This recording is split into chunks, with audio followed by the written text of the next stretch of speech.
Most people don't realize how much their personal information is being bought and sold every day. Data brokers are making billions, pulling details about you from public records and the internet, and then packaging and selling it, usually without your consent. That's how your information lands in the hands of scammers, spammers, even stalkers. It's why you get endless robocalls and why ads seem to follow you everywhere. That's where Aura comes in. Aura actively removes your data from broker sites and keeps it off. They also instantly alert you if your information shows up in a breach or on the dark web. But Aura goes beyond data protection. With one app, you get a VPN, antivirus, password manager, spam call protection, dark web monitoring, and even up to $5 million in identity theft insurance. All backed by 24/7 US-based fraud support. Other companies might sell just credit monitoring or just a VPN.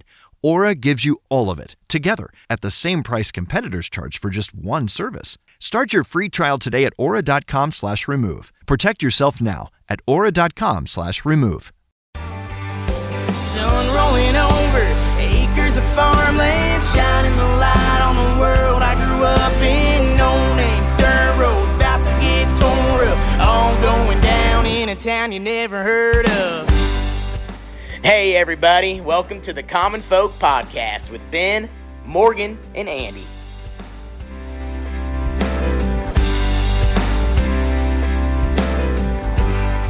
Well, welcome back to Common Folk. Let's go. The podcast for the people, by the people. Feeling good today. Feeling good? Good. Yeah. Having a good kickoff to the week or what? Kickoff to the summer, man. It's Summer. been a great summer. This is the end of the summer, though. The problem. Wait, when most people say kick off, that means like you're starting something. Yeah, like off. the beginning of the so week. yours is the kick over because the summer's almost over. Well, yeah, but I'm saying I've been having a good time since the kickoff of summer. Oh, okay. I see. And on He's top just of been that, in party mode all summer, well, basically. Yeah, kind of. Yeah, I'm just good. Just celebrating life over here, I guess. I like it. But this is also like probably my favorite like time of year because we're still holding on to summer, and it's like the perfect weather to go boating, go camping, whatever, because it's warmer out. But man, football is here. Volleyball is here. Ooh. So it's a really and baseball is starting to like matter. Like baseball season's way too long, and now they're having meaningful games. You could say So football started? it's about to. Oh, okay. Yeah. So like practices and stuff. For They're- colleges, they're already doing that. I know all the NFL teams have reported and have started like their mini camps. Okay. And all the big conferences have had their media days. So all the shit talking between conferences, Yeah. that's all started, and that's also a fun time. Yeah. Well, and I guess high school is about to start. So yeah, Yeah, it's all coming up. crazy. I was thinking about football the other day because we're just coming off of football? we're just coming off the World Cup. So I was football. Yeah, I was thinking about soccer, and I was thinking about like, man, just looking at like the worldwide involvement and excitement the World Cup brought, and then I was thinking about NFL football and like how crazy it gets here in the United States, but then I was trying to picture like what would a European, say if we were asking them about American football. Yeah. Like, do they think it's just the dumbest thing on the planet, or like what's the difference in the mentality? That's kind of funny because I think I brought him up before, but Ivan, he was our foreign exchange student from Spain. Okay. He was a big rugby player. Yeah. And his coach and his team was kind of ticked off that basically his senior year of rugby, he wasn't going to be there because he was going to be a student abroad in the United States. Yeah. And he said his coach, like his parting shot was, "Go off, you pussy, and put on pads and like the American football, real football. We don't wear pads here." Oh, nice. And I see it. There's another side to the story there. It's wild when you think about it, like how football has gained so much excitement and steam in the U.S. Yeah. Yeah. Well, I think it's a weird like primal thing. I think at the core of it, I was thinking about this too, where the ancient Romans always had the Colosseum, and those games were just brutal. You went there hoping for carnage, right? Yeah. And this is just an evolved form of that. We're still all just going to the Colosseum to watch people tackle and run into each other and cause havoc. It's I probably don't want to get into this, but have I ever told you about my theory on football, where it came from? No. This will be okay. Well, yeah, no. I guess we might as well let's get do into it. We're going down I'm this like, road. wait, what? So- Have I heard this? when I think back through the history of the United States, and obviously this is a United States game. Yes. And I think about all those questions that I just asked, like, why did it never catch on anywhere else? Why is it exclusively here? You know, all these kinds of things. Yeah. What I go back to is the slave trading days in the U.S. and the Mandingo fighting. Oh, are you familiar with what I'm talking about? Very much so. Yeah. So we've talked about. I am not though. So you're taking this down one hell of a road. I don't know what you're talking about. Yeah, that's what I'm saying. Like, I didn't know if I really want to go here or not, but I'm going. You're so here. Django. Yeah, right? We've talked about Django. Yep, Django and Chain. Morgan doesn't movie. like it, but you remember the scene where the slaves were fighting in the den with That's the worst scene. DiCaprio, right? He's the the plantation owner, your prototypical white slave it was DiCaprio, owner. right? Wasn't it? Yeah. And you know, these guys are like betting on these two fighting in the den in front of the fireplace, just beating the piss out of each other. They pick the biggest guys on the plantation, you know, and they're all doing their thing. And then when it's over, they're like, you get this man a beer, you know, or whatever, and they like reward them, you know, and then they get to go do their thing or whatever. And I was like, you know what? Football is modern day Mandingo fighting.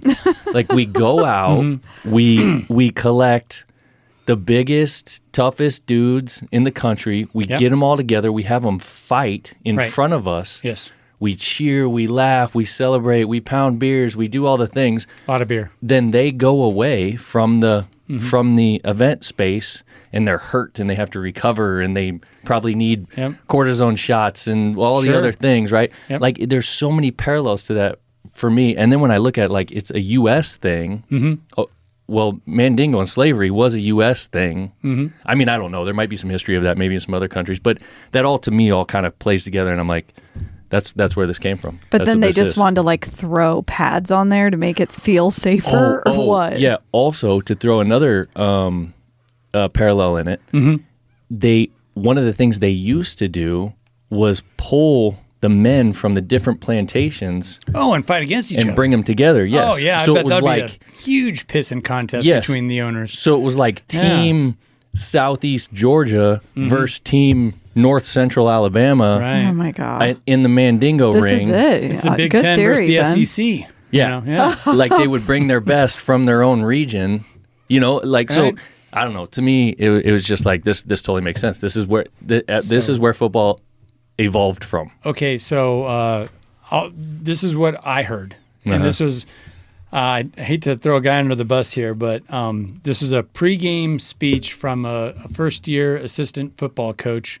when we were in college. Okay. And we were on the road, and my junior and senior year, we basically bankrolled Peru State College athletics. We played like 5 games against higher class, you know, and we got paid to basically go on the road and get the snot kicked out of us. Yes. But it was still fun. We got to go play big schools on a big platform, right? You know, like that was the selling Well, that's point. how it works. Yeah. So, Little school needs money, so. Yep, and the bigger school needs a notch a win. Yes, right? exactly. So we're on the road. I think we're playing the University of South Dakota, and it was the night before. We all got there, we unloaded, and we're all going through our team and our position drills and stuff, you know, pregame meetings and stuff night before. And our new coordinator is like, you guys know where football came from? You know where it originated from? And we're like, no, please indulge us. Tell us. You know, this ought to help us win tomorrow. Yeah, I think we're going to hear it anyways. And his story was that soldiers suffering from PTSD and needing to fill this void of violence from World War I. When they came home from the first major war, they needed an outlet. Like, they were just getting in fights, drinking a bunch of beer, ripping people out into the streets and beating the shit out of each other. And so what ended up happening was this evolution of a game where they just kind of threw a ball back and forth. It wasn't rugby, kind of like what you saw overseas.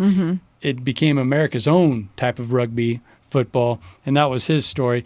And he fumbled through it way worse than what I just did there, trying to tell this story. Like, we're all sitting there like, what the hell is this guy getting at and talking about? Anyway, there's violence, and you guys got to play with that violence tomorrow because that's where this came from, and if you want to hang in there.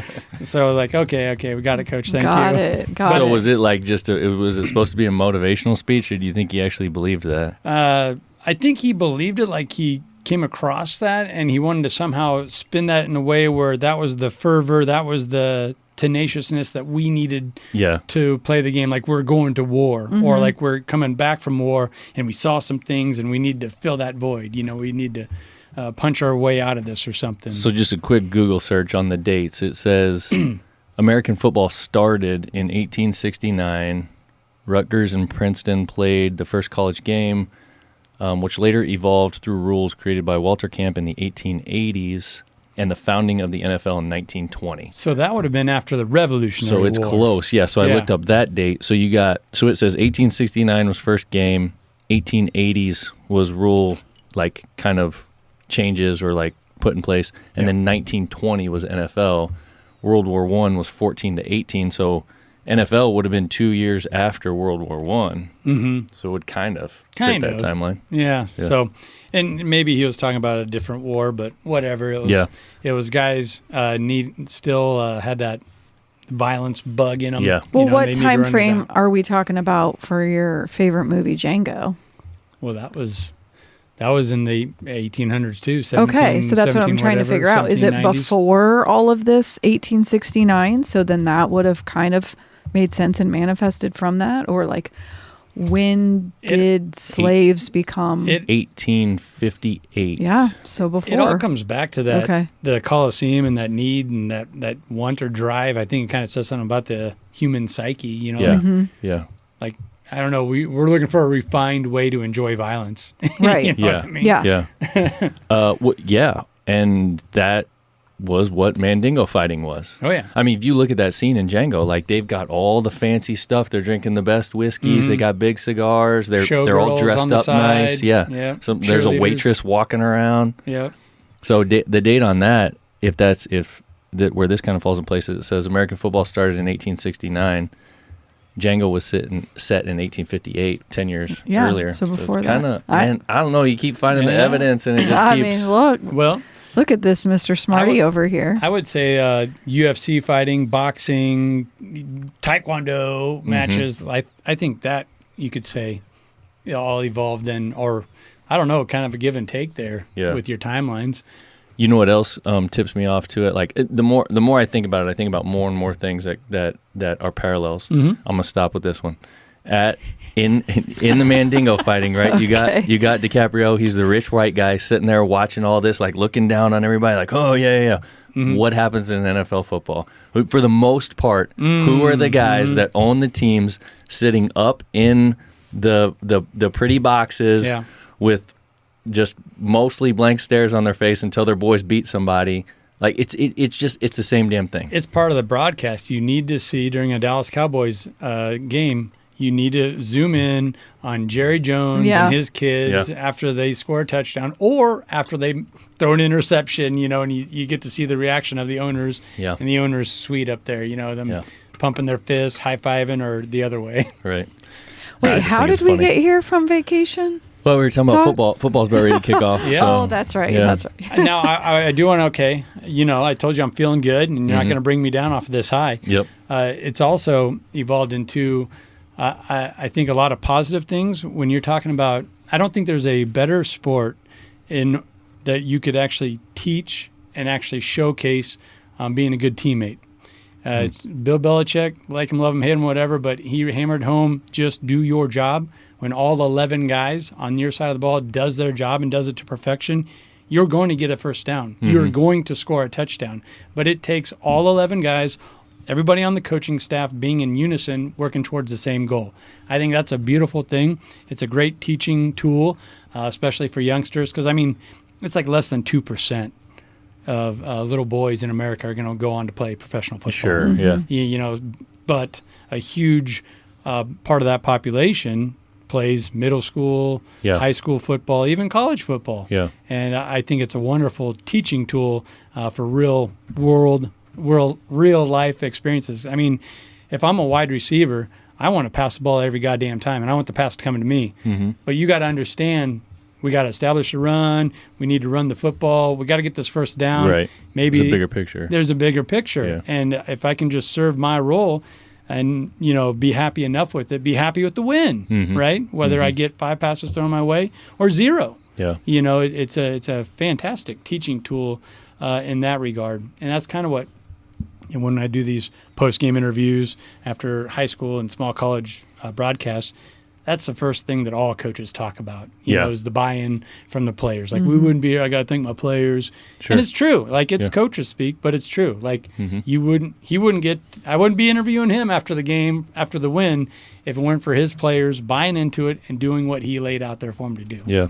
So what I think is interesting with football is how much in the last few years flag football's caught on. Oh, yeah. I mean, I'm seeing it everywhere now. It's like a college sport now, isn't it? Or Olympic sport? It seems like it, yeah. Probably, yeah. There's a lot more leagues Yeah. that I see going on. Yeah, but I think I that's great, and you get to show athleticism and this and that. But it doesn't have tackling. It doesn't have blocking. Right. Yeah. It's capped there. Yep. You want to hear a roar of a crowd. Yeah. Get everybody going. You flatten a quarterback when he's about ready to hit an open receiver down the Yeah. So Right. So that's funny. What we were going to talk about was, like you said, summer's kind of coming to an end. Change of seasons, those kinds of things. We were chatting a little bit about like summer vacations and what people have been doing and kind of what you have done in the past. Like I was thinking back today on like summer vacations from when I was a kid. Yeah. I was thinking about like movies. Like I got this, National Lampoon's Vacation pulled up, where they go to Wally World or whatever it is. Like punches the moose. Yeah, that's like the quintessential like old school family vacation road trip. Oh yeah. I don't know do you think people are doing a lot of road trips nowadays? I think so. I think there's still a demand for it, and you're starting to see a lot of different types of vans and campers, and there's a whole industry now where you rent RVs. Yeah. So it must still be a thing. The family road trip vacation. Yeah. The old family truckster. I mean, you would rather drive anywhere. I would rather jump on a plane. So yeah, I don't want to take 24 hours to just be driving somewhere. That sounds stupid. Well, there's things to see on the way, though, right? But that's what the old family road trip was. I know, but I think I got burned out from that. Exactly where you were going, right? It wasn't about the destination. It was about the trip there. Yeah, but do you think kids want to be in a car for a long time? The answer is hell to the no. I think they do not. No. No kid wants to sit in a car for 8 to 12 to 24 hours. Y'all are lying to yourselves. No, you haven't even let me finish yet. You both said no. I think or you said yes. That the fact that the kids you have to go through that is just part of like the coming of age. But like every year? I don't think people do it every year. Okay, so I think I got like some PTSD from that. I think most people in America probably couldn't afford like an every year thing like that, but they might do it every we had a camper, like a little years. pop-up camper, so we'd pull it or we'd go to Colorado. It all was fine and dandy when you got there, but ain't nobody going to want to sit in the car. So you're alluding to trips that you did when you were a kid. So what did you guys do? I mean, we did that. A lot of that. We went to South Dakota. We went to, and here's the other thing I was going to bring up. Badlands, Reptile Garden, I mean, Bear it's Country. great. Like, my parents did a lot of vacations. You did I-90. Call me spoiled, whatever. They weren't like, ooh, luxurious. We weren't staying in mansions or, they didn't have VRBOs or whatever. It was nice, but like, I'm telling you right now, I don't remember half the vacations I went on that my sisters were like, oh, we went there. And I'm like, I don't remember that. You compartmentalized it into this like do not go space in your head. No, I don't even know if it's that. I guess my point is, to me, those didn't make huge impacts where they did for my family. There's certain families, like I have a sister, she loves to go on vacations, which is wonderful. And maybe that was because we did so many. I might be the other part where I'm like, I don't know that I need to go. Were you too young? Like, no. Like they're like, oh, you don't remember us going to see? I'm like, no, I don't remember that. Did you guys stop? Right, did you guys something. plan on going somewhere and like do the stops along the ways? Because you have to have a picture. Then if you went to South Dakota, you have to have that picture of you and your sisters on a big dinosaur or on that giant jackalope at Waldrug. Everybody has that picture with their kids. I don't know. Probably. I know we bet we ask your mom, she can dig it up for us. Mining for gold or something somewhere. Like all those things. And anyways, it's all great, and I am grateful for it. But I just feel like as a parent now, we're not big vacation people. Well, like we like a vacation, but we don't do them a lot. Our kids did competitive sports, so our money went towards that. And so there's a lot of travel. The girls traveled with that. So like that was kind of a mini vacation, but yet it wasn't a family of 5 of us vacation. When I think back on it, like I was thinking about this earlier today, I feel like we as parents have done a lot of things right, but those family trips we missed the mark on. But then I wasn't thinking about really? You thought that? Yeah, but I wasn't thinking about sports until you just said that, because that was a lot of the conversations that we had was like, well, this summer we've got to go to Colorado for Florida, Tennessee, a 4-day tournament or whatever. Right. And that was our money. How we traveled. So, and that also kind of makes me a little like angry at kids' sports, The more you dive into it, the more you're seeing like we're all just being led through the nose. Like these AAU groups, they broker deals with towns, and the towns broker deals with hotels, and all the soccer tournaments, little league baseball tournaments that they can bring in. The more and more money they generate for their city, so their city opens it up. It's all just, I don't want to call it a scam, but and there's good things that happen from that, there is good things, but it's expensive. And you're having a little bit of the wool pulled over your eyes. That's kind of like the same memory over and over. Yeah. Like going to a soccer tournament, going to a soccer tournament, as opposed to going to Mount Rushmore. Yep. Going to bear country. Yeah. Going to the Indian caves or, whatever. Whatever. Each thing that would be around here. To backpedal a little bit, I'm kind of with Ben on this one, where that living hell that is everybody stuffed in a minivan or a station wagon, like we went on our family vacation. That's just your dues. You got to pay that. Yeah. If you want to get to Reptile Garden in South Dakota and pet the goddamn tortoise, you got to sit next to your little brother who's been farting because you stopped at frickin' Taco John's. But why does that have to be part of it? No, that's just it. That's just the way it is. I don't make these rules. Yeah. I mean, and honestly, how are you going to appreciate Reptile Garden unless you have to go through it like that? Yeah. Yeah. True. And honestly, it does sound, as you're saying this, even bad. Like my dad is so illegal, but we had a van and he would take the middle seat out. Yeah. And so we would be able to lay in it. And he made this thing where he would put a TV and a VCR in the corner and we could all lay down. But then if he saw a cop, he'd be like, cop, cop, cop, cop. Get down. So we would like, or if it was like we were in town, it was a little, scary, a lot of stopping, we would have to get back in the seat. So that does sound super spoiled. But there was still something about, that's fun. No, I that's have just such a hard time being in a car. I always got car sick, so maybe that had something to do with it. But I don't know that kids really just want to do that. That's what I'm saying. I don't care what they want. I don't care what the parents want. If you want to do a family vacation, cram yourselves in a car. But is that not hell for the parents too, as the kids are fighting in the back? That's like saying, you got to go through hell to get to heaven, or however that's saying. No, and Ben, you would like say this. It's like making everybody go to Disney World.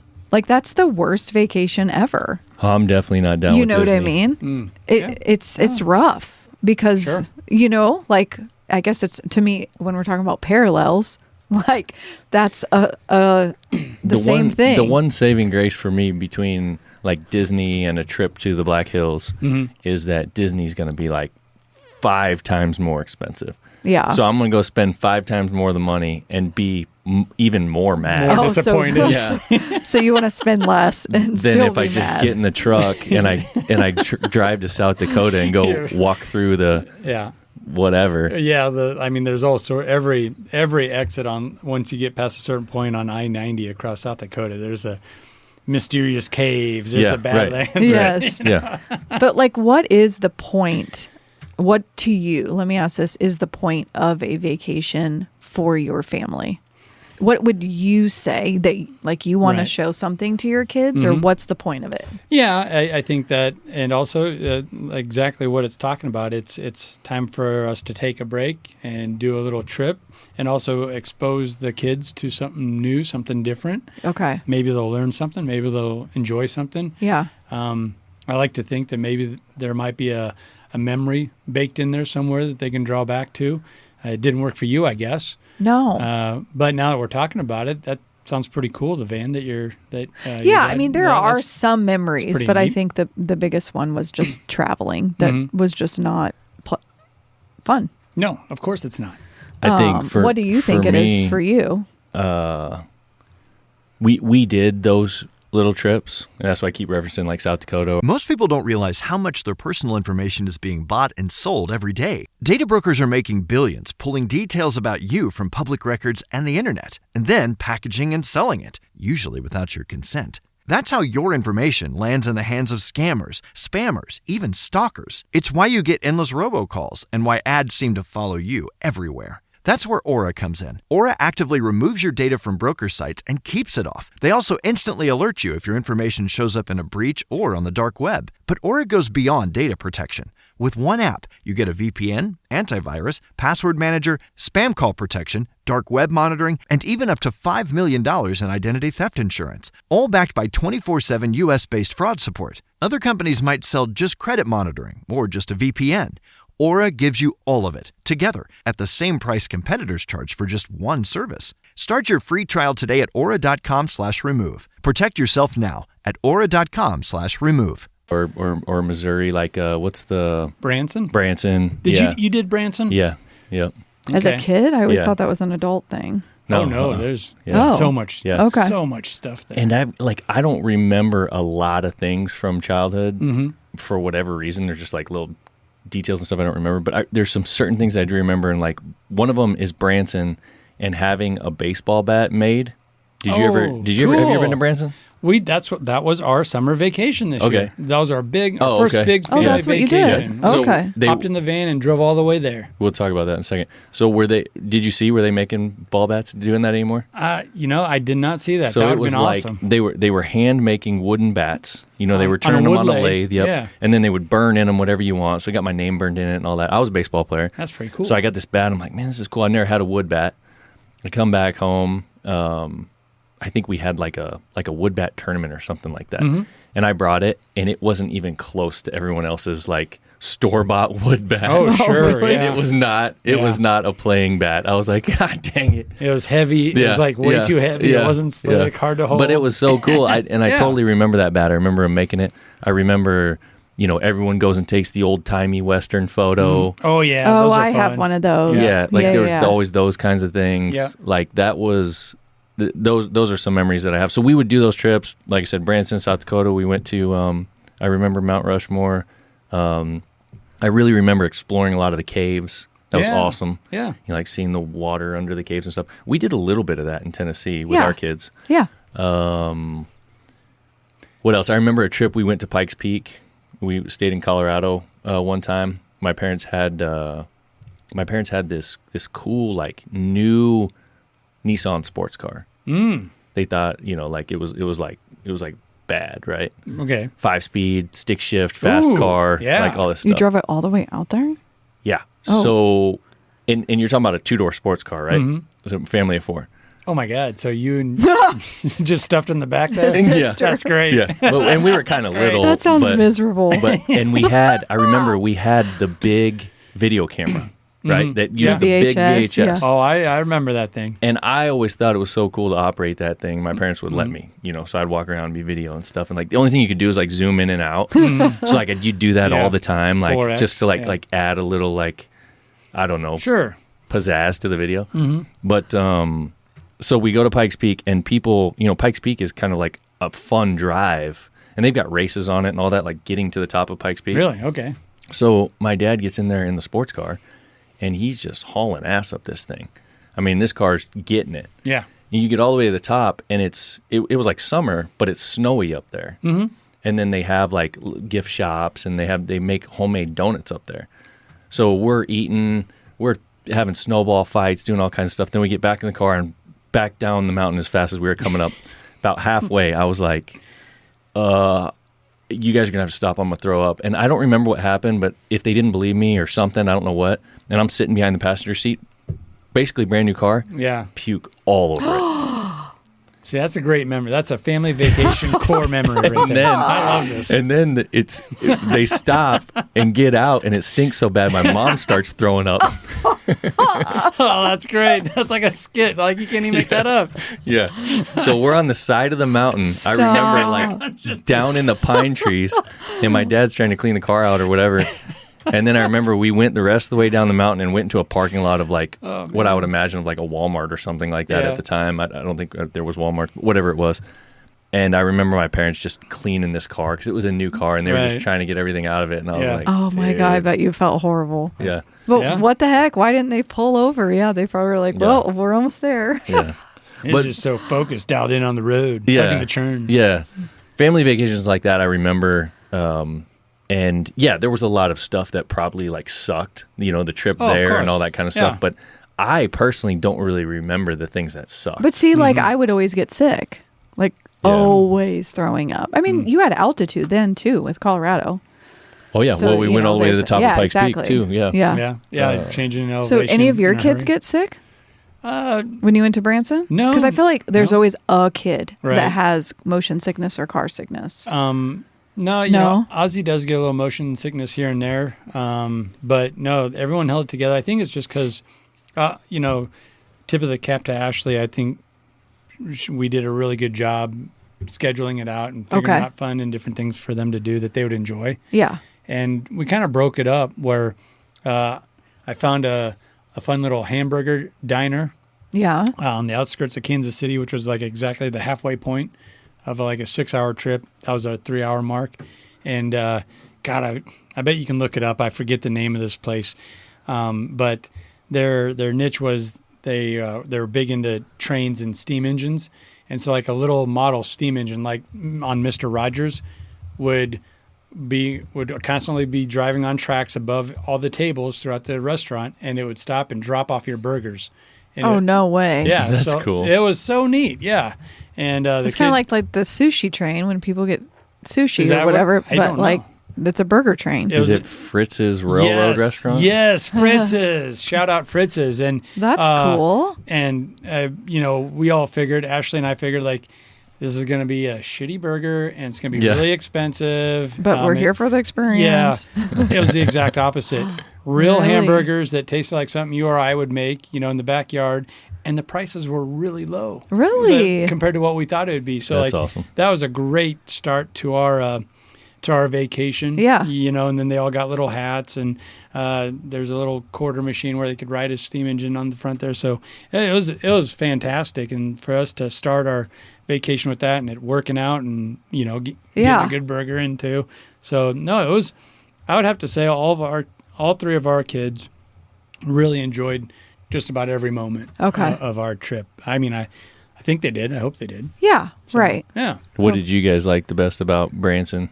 Well, there's just so much to do there. Yeah. And we did quite a bit. I would say that everyone's favorite thing was probably we bought this big old package where we got on these golf carts, and it held all 5 of us in this tricked out golf cart. And it was like a cave tour, drove around the side of the mountain. Wow. They had little beer stops for the adults. Yeah. Nice. And it was their own little brewery. It was great. And some of those caves were just phenomenal to drive through and look at, and you just seeing a different part of the country. We're overlooking, there's a couple of rivers that cut through Branson there, isn't there? Or a couple of bodies of water or whatever. So it was just beautiful scenery.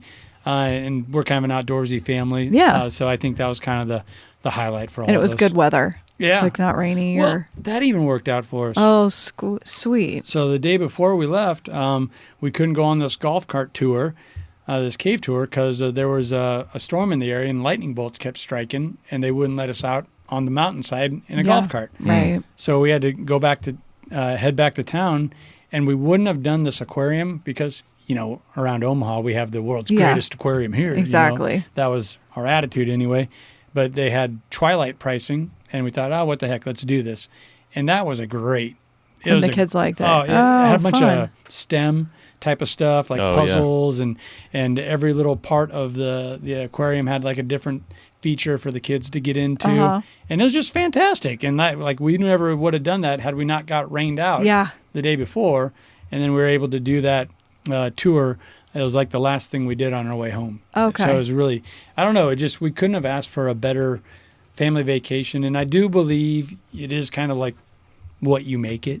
Yeah. Yes. You know, so if you kind of go into it, this is the first time we didn't have we had a blueprint, but we wanted to be flexible. Okay. So if something weren't going to work, we weren't going to be disappointed or upset, we'll just find something else to do. Yes. And man, Branson, there's always something else to do. Okay. We found that out. I bet we've been there. That might be one I haven't. I don't remember. Yeah. We did the mountainside roller coaster. We did zip lining. They got a water crazy ass. I'm thinking like of a water park thing. Yeah, Splash they got water pad? parks, but Okay. no. In Las Vegas, in front of the Bellagio, those water fountains. Yeah. They have a water fountain show every night that's played the music on the hour. Okay. So we'd always try to catch that at least once a night. And, there's restaurants all around the wharf there and the dock or whatever it is.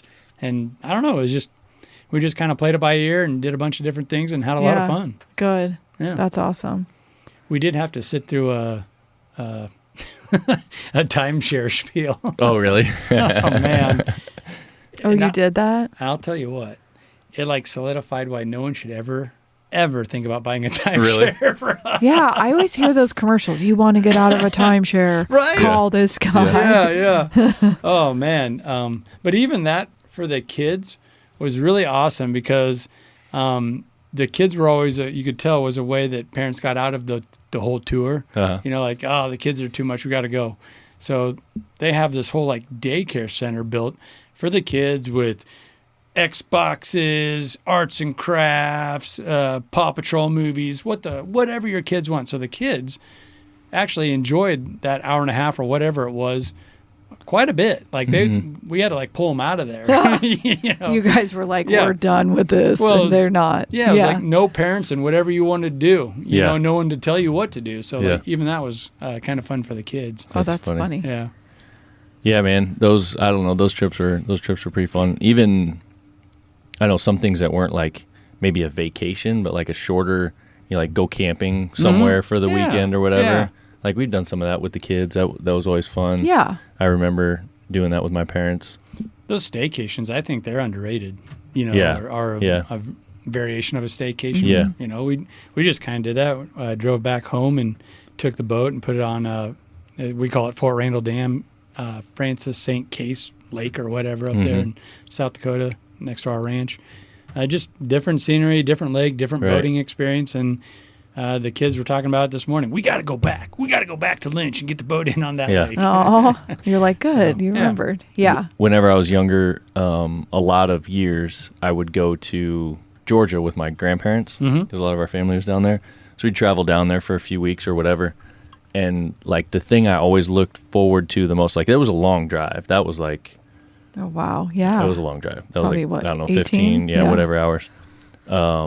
Was when we got far enough out of Omaha, we were starting to get into the South where the Cracker Barrels started popping up. So they'd take my grandparents, that would be the first stop would be a Cracker Barrel. I couldn't wait to eat at those places. Yeah.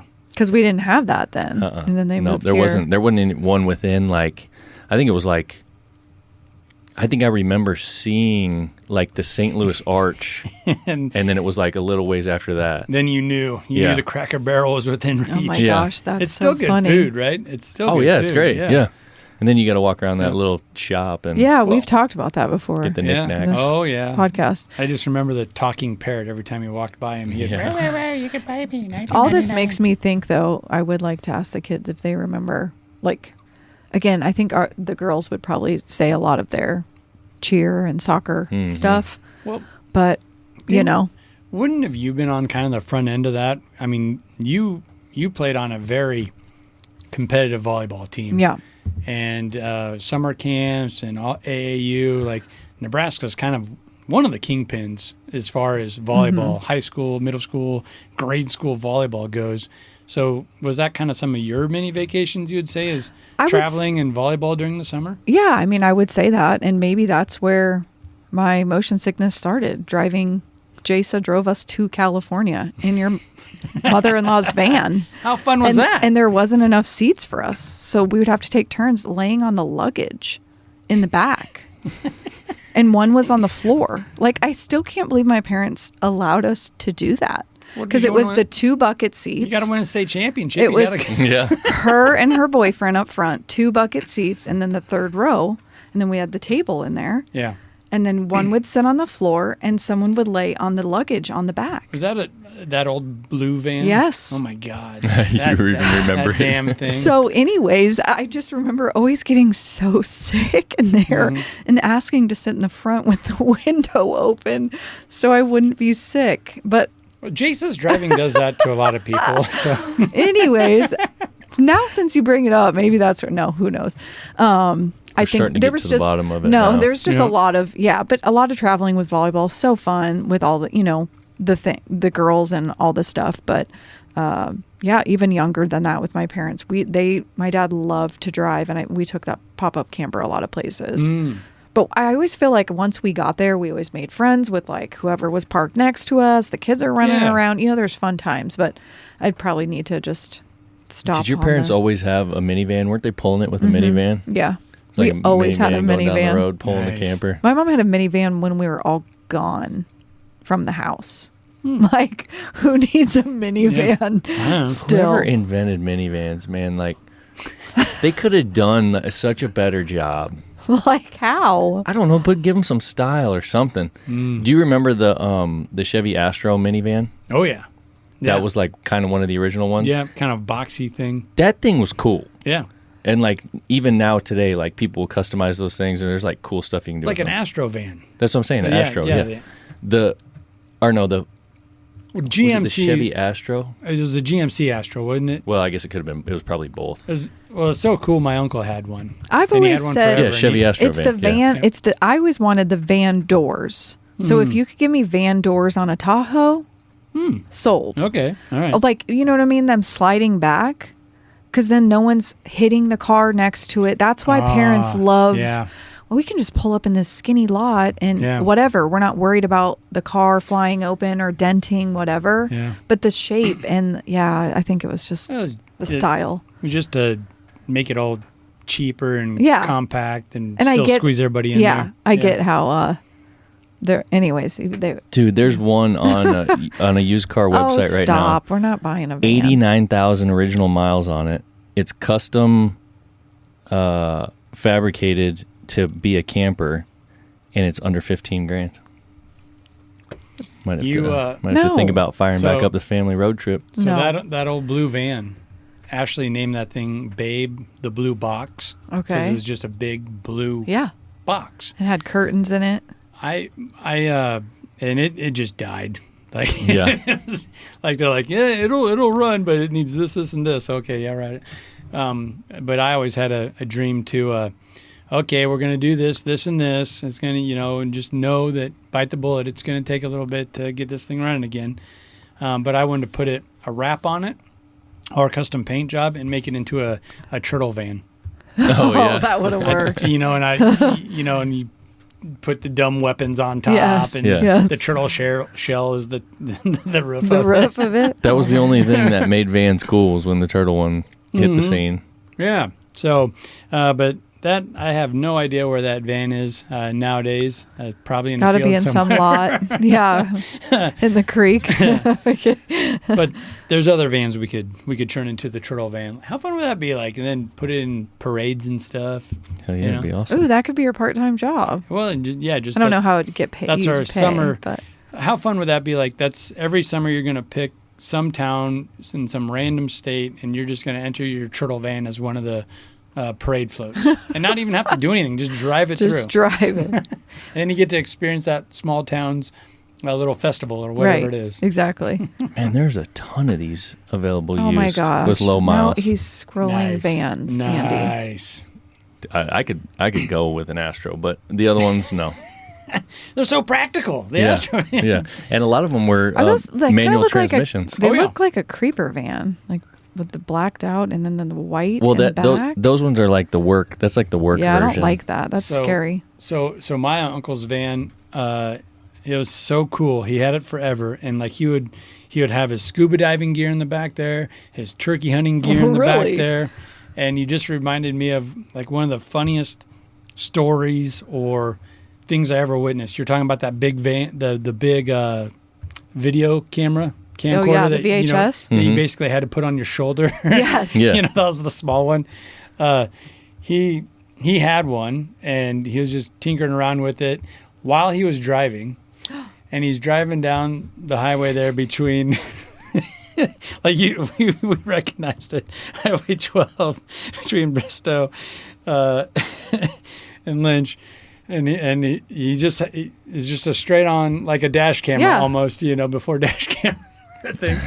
And he's just talking, and you can hear the local radio station playing. And he goes, "Oh, and look, there's Paul Spencer," and there was the car driving at him. And he just like followed it like this, and just kept going like panorama view. And then then it goes all the way to the back window, and he's filming Paul drive away down the highway. And like 3 seconds into that, we're like, "Who's driving? Who's steering? Who's watching where you're going?"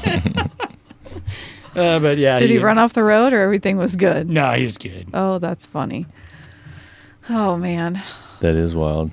Well, we started with some, I think and ended with something. I think what I would say is, for people listening to this, if you still have young kids like what you do, Andy, definitely lock them up, drive them think for 8 hours. Think about putting together the family road trip if you haven't already. Like, it might sound like a nightmare. Don't worry if they get sick. And it might be a nightmare. Right, of course. But 10 years, 20 years, 30 years later, you're going to be looking back fondly at it. You know, something my father said to me a couple of years ago, and it's just kind of stuck with me. To have a good time, to have a lot of fun, it takes effort.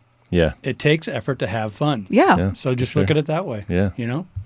What do you want to make it? Yeah. Right. I like it. Well, there you go. That's summer vacations. Guess. Well, speaking of that, we went on a vacation. That was fun too. Yeah. Did you guys we fly talked down? about vacation. What did you guys do? Yeah, we did fly. Well, yeah. Yeah. I mean, Ben would have drove, but my parents always do something for the family, like every 3 years. So they kind of just slot away money. Okay. They paid for it all, flights, everything. Well, that's awesome. So we do that. And so there were 19 of us that were in this big old house on the water in Florida. Oh, Florida. Yeah, okay. Destin. So it was it was super fun. We had a great time. And I mean, I'm super appreciative. Like, I would love to be that parent one day, shelling out a ton of money for a big old family, it's just good times. Yeah, my sister came, both of them, and all their kids, all of our kids are running around together, and so we did meals, and everyone took a night. And, big old cookouts. Yeah. Oh, that's fun. Yeah, so we always kind of do that. Cool. Our last one 3 years ago, we went to Colorado and had a big cabin up there. Oh, nice. So you change it up too. Then. Exactly. This time, my dad was like, "Where do you guys think?" And we said, "Let's do the beach one." So us girls looked at it, and we basically planned it, and he okayed it. I'd say the theme is vacations. Do them. You can't afford them. You know it's going to be hell.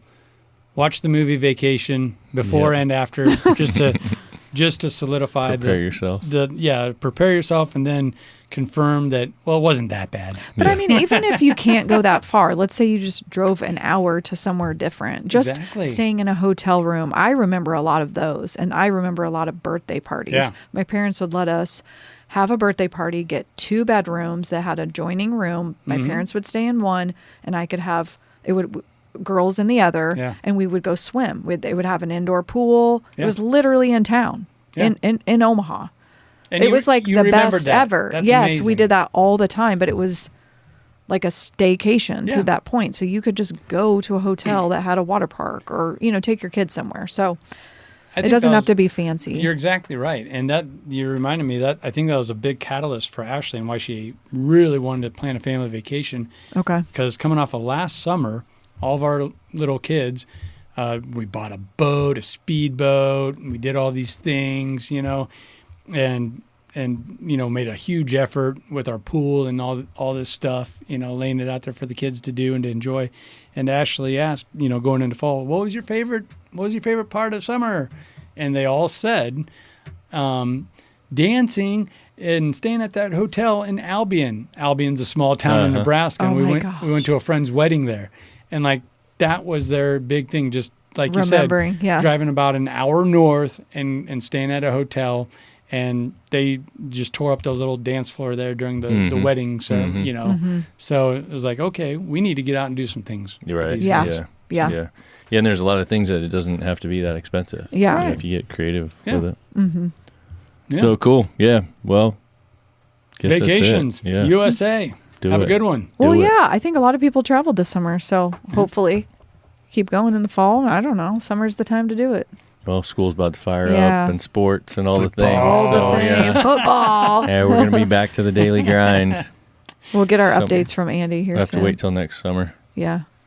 All right. You guys got anything else? No, that's it. All right. I'm going to shut it down. Okay. Peace. Later.